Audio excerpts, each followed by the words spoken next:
Hello, everybody. This is our last review. This is going to be the answers to midterm review number 5. And as you have seen here with this number 5, you are going to have a roller coaster. It's going to start up here, 25 meters above the very bottom. It's going to go down until you reach a point where there's 3, going to go back up to 16, and then do this loop. We can see that this distance is equal to 12, and therefore our radius is equal to 6. The radius is not equal to 12, which I messed up on. And remember, this is when you're dealing with roller coasters, we can think of this as a conservation of energy problem. And in that conservation of energy, we have all of this big, long equation. So we're going to have kinetic energy initial, which you know is 1/2 mv squared, gravitational potential energy, mgh, potential energy for a spring, 1/2 kx squared, work applied, FD cosine theta. We've got the same kinetic energy, potential energy final. And then we've got the work done by friction. Now, as we know, the work done by friction is negative, but that's as if it was here. So when we go over to this side, it is indeed going to be positive. So without further ado, I'm going to kind of move this over, and we are now going to talk about it. It says, how fast is the car going at the bottom of the first hill? Okay. So when we are up here, we have 0 kinetic energy. We have all kinds of potential energy. No spring, no work.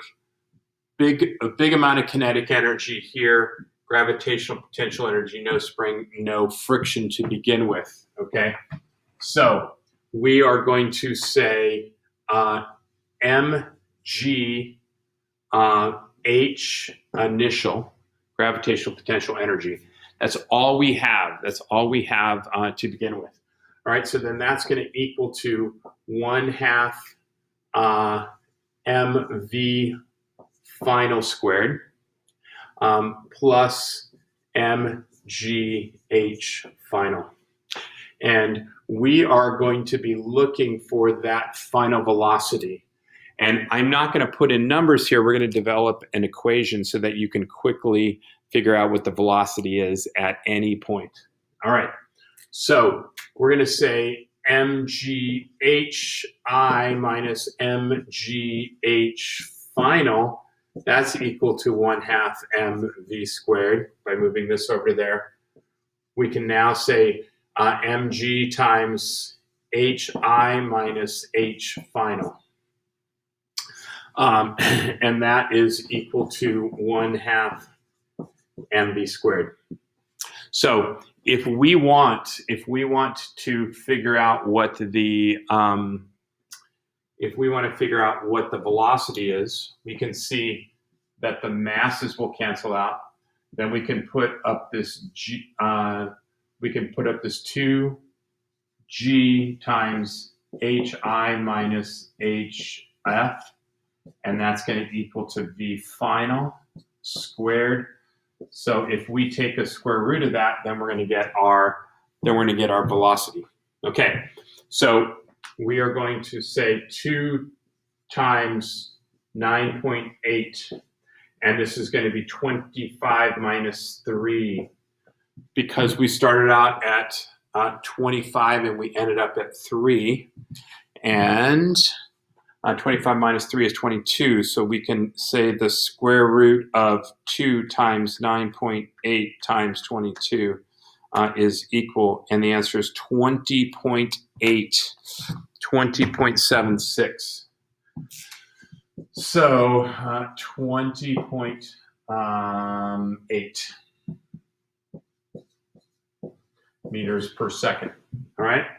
So we can do number 1 here, 20.8 meters per second. All right, question number 2. How fast is the car going at the top of hill 16? right here. Well, again, even though it came down here and went back up here, because it was frictionless, we don't have to worry about this. What we could say mgh plus kinetic energy here, and then go potential energy and kinetic energy left over here. But this is still a difference in height. So we can use the same equation. We can use the same equation for number 2, except the only difference here is that our initial is 25 and our final is 16. Again, it just matters the difference there. Even though we could start here and talk about there, it's still going to be the same thing. And if you do it the other way, you can check your work to see if it becomes this. So again, we're going to take the square root of 2 times 9.8 times 25 minus 16 is 9. And we're going to get 13.28, which is V final is going to be 13.3 meters per second. So 2 is going to be 13.3 meters per second. All right, what is the speed of the car at the top of the loop on point B? Okay, so now, again, as long as we're not losing anything, we can see that the difference in height between here and here is going to be 12 minus, or 25 minus 12, which is going to be 13. Okay, so now we can plug this in here to be 13, and now we have the same calculation.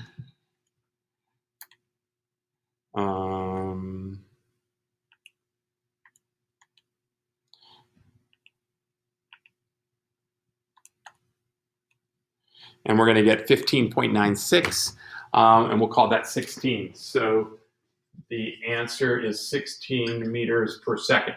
So you guys can see that even though you can combine kinetic energy and potential energy in all these places, it's really the only kind of energy we have up here is potential, and then so we can calculate the velocities at any one of these points, based on the difference in height. That is, again, if we are not dealing with any friction. And we'll talk about friction here in a little bit.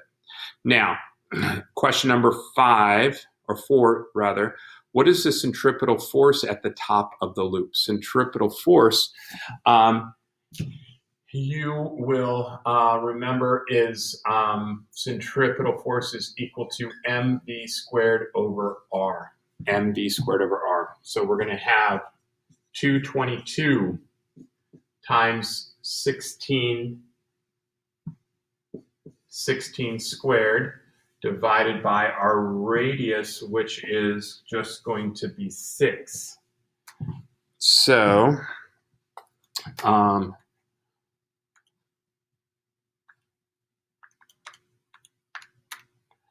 we're going to get 94.27. Okay, so 94.27 is equal to our force normal. So for 94.27 newtons. And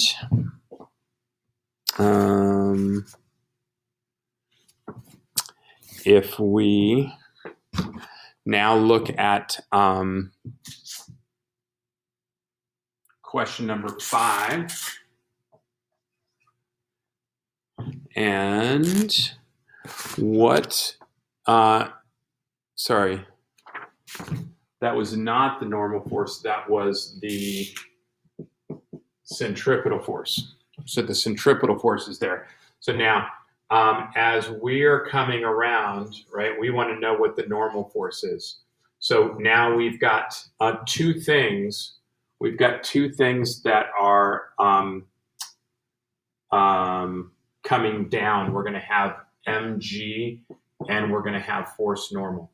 So we're saying the sum of the forces towards the center is equal to mg plus force normal, and that's equal to mv squared over r. And remember, we just calculated this to be 94.27 force normal. And now we know that our mass is 222. And that's going to give us 2176. 2176. So if we want to know the normal force, it's going to be 94.27 minus 2176. And it's going to give us a grand total of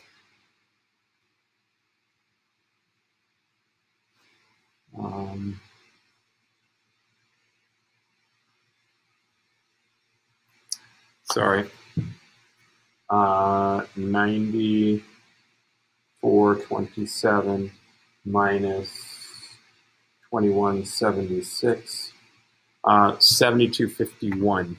Okay, so our normal force here is equal to 7251. Is that number 5? 7251. 7251 is going to be our normal force. Okay, now what is the minimum speed a car would go to make it around the loop? What is that minimum velocity? So I'm going to digress here a little bit and show you that once again. But at the very highest point, right? Okay, if you have a object going around in a circle like this rubber stopper, the faster I go, there's going to be more centripetal force. There's going to be more tension because it's v squared over r. But as it slows down, okay, you're going to get to a certain point where it no longer goes in a circle. And I'm not sure if you can tell it, but it's going to go slack. And when it goes slack, that means gravity is going too much, and there's not enough. In this case, it's not going fast enough to actually have any tension. If you are in a roller coaster and you are kind of at that point up there, then you're relying on the normal force. The normal force is pushing you down plus gravity.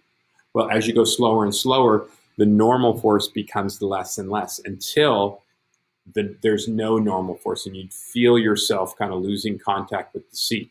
At that point, gravity would be that force that would make you go around. And then if you're going at that minimum velocity, you would actually make it around. Anything less than you would fall off. Okay, so we would have force normal plus mg both going there, and that's going to equal to mv squared over r. So if this goes away, your normal force becomes minimum.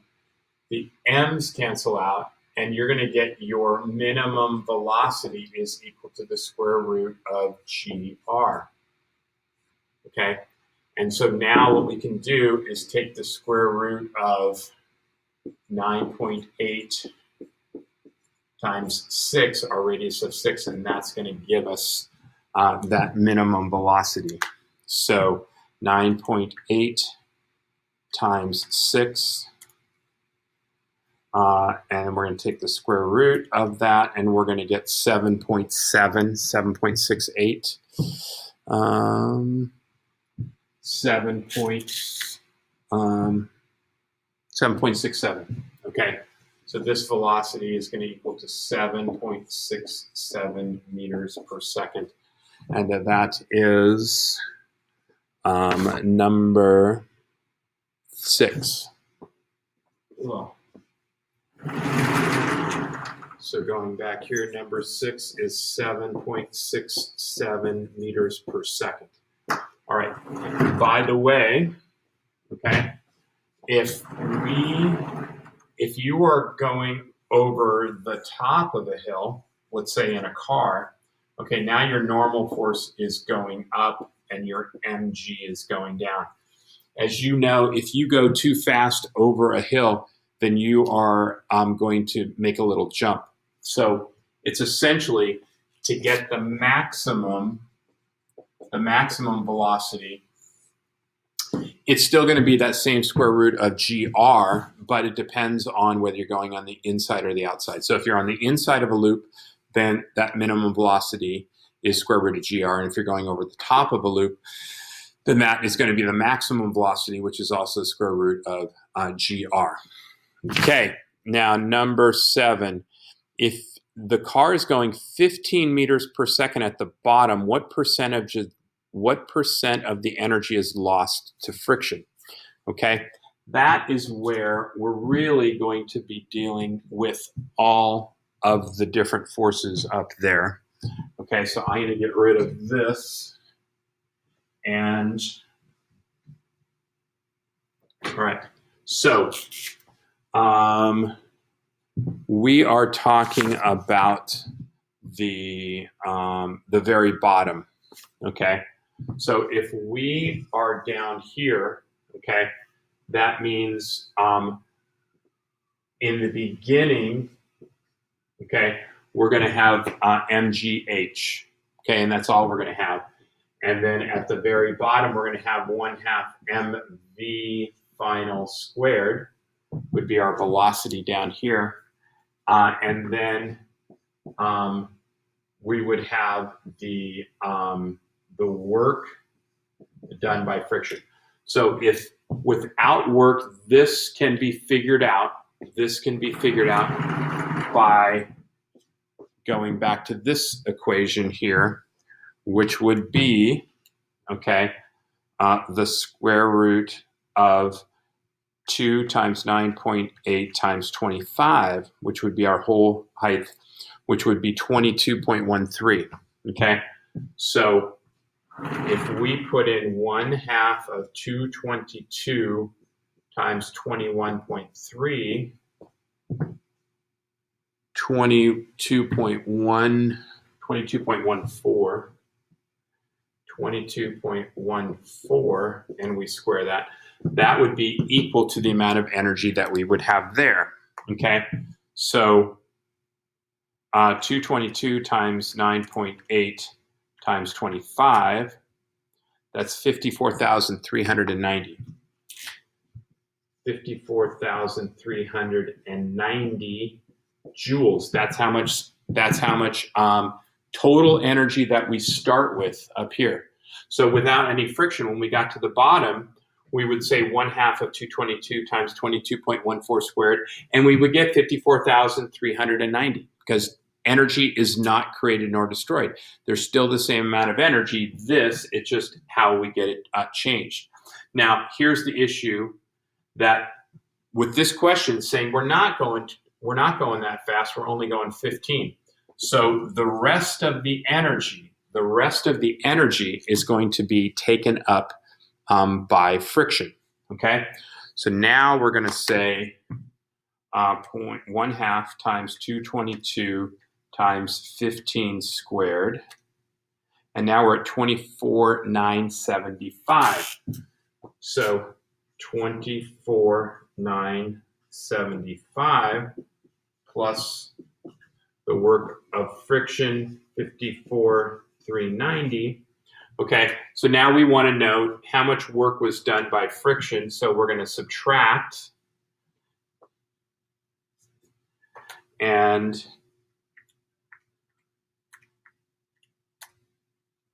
we're going to get 29,415 joules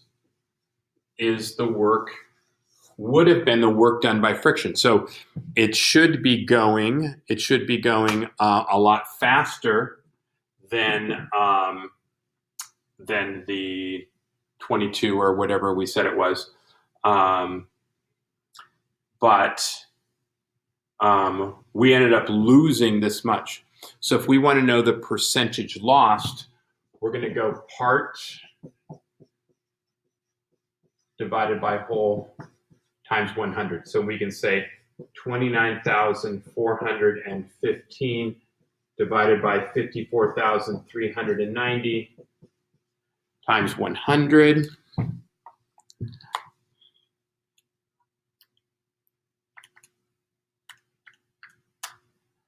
And that gives us 54%. So 54% energy lost. Okay. All right. So that's number 7.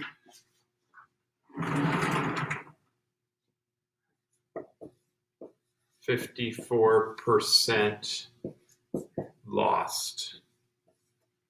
All right. 8. If the car was going 15 at the bottom of the ramp and it's going to hit a spring, okay, and that spring is going to stop. It's going to stop the roller coaster, and it's going to take 1.58 meters to stop it. And we want to know. We want to calculate the acceleration. We want to calculate the spring constant.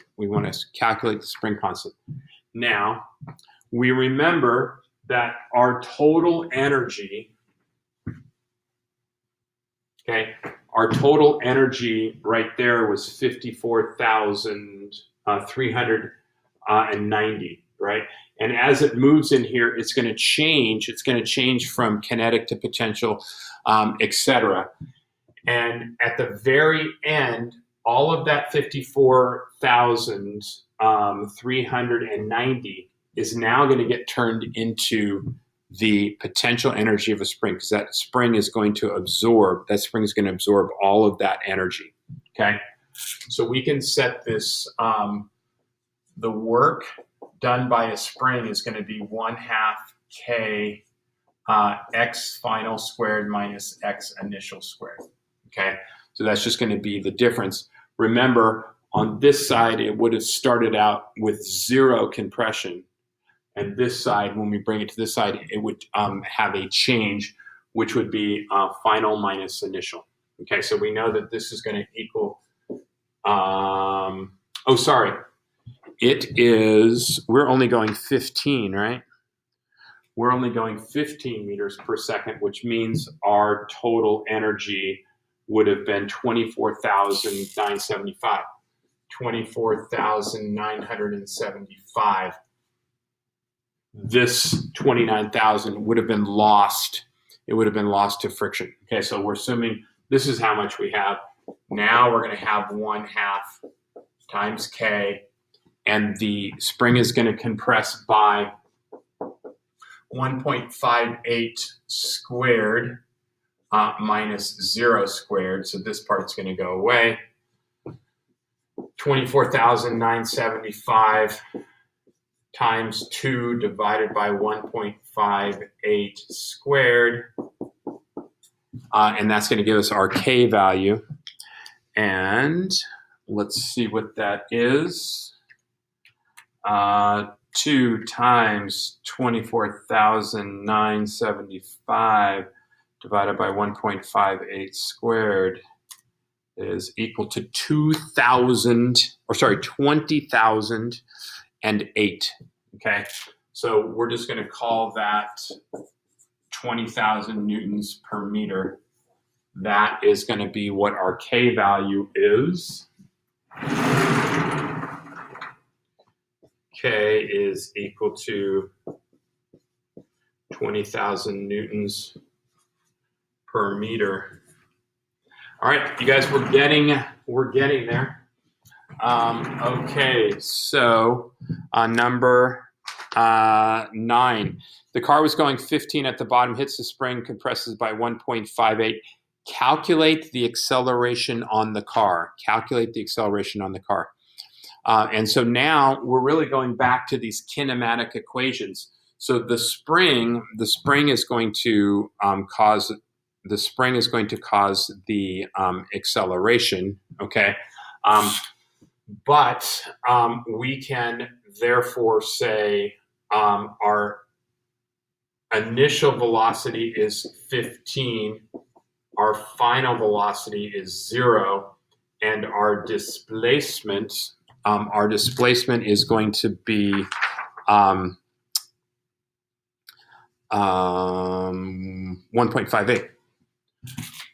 1.58. Okay, so now we can calculate acceleration. So that is going to be v final squared is equal to v initial squared plus 2ad. This final velocity is 0, so we're going to get negative 15 squared divided by 2 times 1.58, and that's going to be our acceleration. Okay, so 15 squared divided by 2 divided by 1.58, and that's going to be 71.2. Okay, so our acceleration is negative 71.2 meters per second squared. Now, if you really think about that, that is going to be that's going to be our average. That's going to be our average acceleration. Because remember, when you first take a spring, and you start to push it, the force is very small, and it gets bigger and bigger as you push the spring. And so, really, if you had a constant acceleration, it would average out to be 71.3. But the final force, so the final force at the end would just be Fx, and so we could say 2,000 times 1.58 divided by 222. Did we forget a mass? Okay.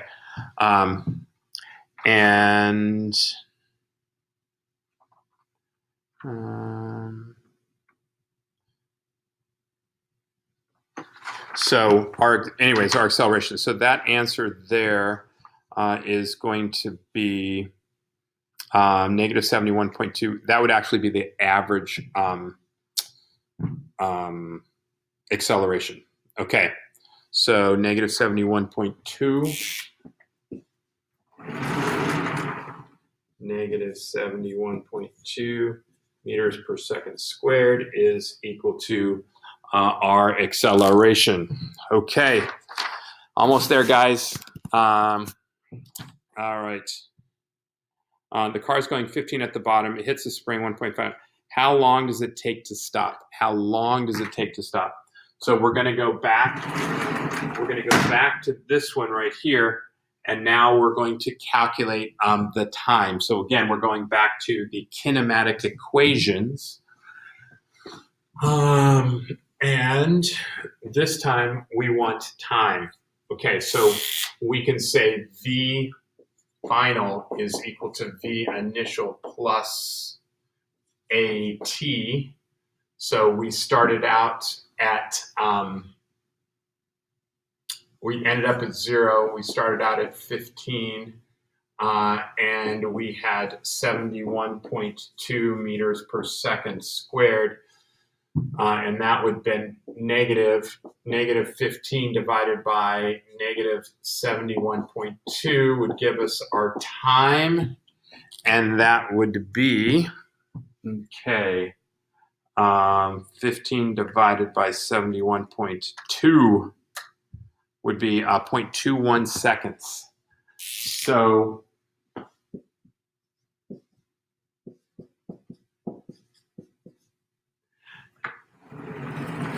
So our time here would be 0.21 seconds. Now, if you think about this, this this would not be a good design for a roller coaster. That kind of acceleration is really fast. If you're going that fast and you stop in 0.21 seconds, that would be really uncomfortable. Okay, so that would be the challenge. That would be the challenges in designing a roller coaster, is to come up with all those things. All right, so what is the force that the spring exerts on the car? The force that exerts the spring on the car. I'm going to get rid of this part right here. Okay, so that would be force is equal to kx. Our force is 2,000 newtons, and our x is 1.58. So this would be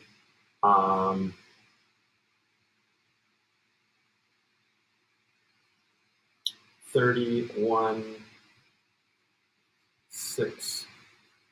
So our force, the force of the spring would be 3160. Let me double check that. So 2,000 times 1.58, 3160 newtons.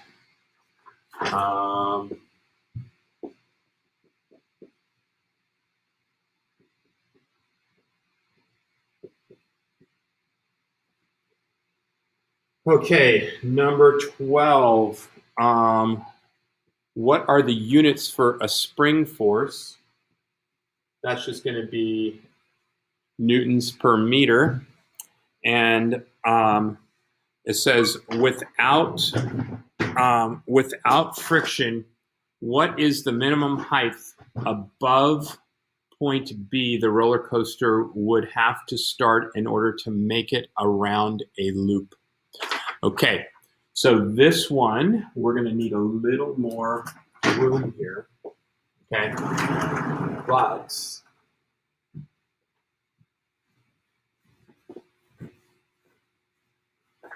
all right, so if we come around here like this, so we're looking for our height right there. And right here, okay, we are going to have, okay, essentially right there. So in the beginning, we're going to have mgh. That's the only kind of energy that we're going to have in the beginning. Okay, and then what we're going to change that into is 1/2 mv squared. Okay, but we're still going to have h. Okay, now if we think about this h is equal to, we're going to have radius and radius, so this is going to be 2r. And we can see that the m's cancel out. We can see that those m's cancel out. And we can also remember that the minimum velocity is the square root of gr. Okay, so we're going to have the square root of gr, but that gets squared. Okay, so we're going to have GH is equal to GR plus, remember the G's are all going to cancel out. And then we're going to get 2R. And this is going to be over 2. So our H is going to be 1/2 of an R and 2 R's. That's going to be 5 halves R, or 2.5 R. Okay, so that would be that minimum height. And since our radius is 6, we're going to have 6 times 2.5, and that's going to give us 15. So our H minimum would be 15 meters. And so we're going to have answer 13. Did we go 13? So that would be 13 meters. Sorry, 15 meters. And finally, what would the normal force at the top of the second hill, which is 16 meters high, right there, be above the ground, assuming there is no friction, and the radius of curvature is 20 meters per second. So this is like calculating the normal force at the top of the circle, except this time we are going over the top. Okay, so we would be going over the top of that second hill. Okay, now remember, our velocity at that top of the second hill was 13.3, okay, which was the answer to number 2. So our velocity here is 13.3, okay? Now, remember, going down is going to be mg, and our force normal would be going up, okay? So our velocity is 13.3. So we're going to say the sum of the forces in the y at this point right here is going to be equal to, and I'm going to say down is positive because that's towards the center. So we're going to have mg minus force normal. And when it's going around in a circle, that's going to be mv squared over r. So mv squared over r is going to be what the centripetal force is. So now when we solve for force normal, we're going to say mg minus mv squared over r, and that's going to equal the normal force. We can factor out an m, and we're going to have 222 times 9.8 minus 13.3 squared divided by 6. Okay, so we're going to have all that shenanigans. Okay, 9.8 minus 13.3 squared divided by 6. Sorry, some 13.3 squared divided by 6.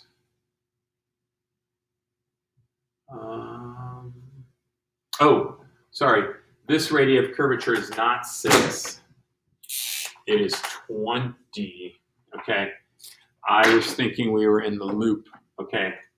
And if it had been 6, we would have flown off at that point. Okay. So 13.3 squared divided by 20 is 8.8. So we're going to say 9.8 minus 8.845 gives us 0.95 times our mass of 222. And that gives us a force normal that's equal to 212 newtons. 212 newtons. All right, and that is our final answer. Okay, so our force normal is equal to 212 newtons. All right, I hope that helps. Remember that we are going to take the test on Thursday after 12 o'clock, and you'll have between 12 and 12 to do that. You're going to have a time limit of, I believe, about 2 hours. I'm going to look at it. Maybe it might be 2.5. And remember, you have all your notes in front of you, so you prepare well. You will do well. All of the questions are going to be similar to this. You're going to have the same diagrams, and there you have it. So good luck, and I hope you guys do well.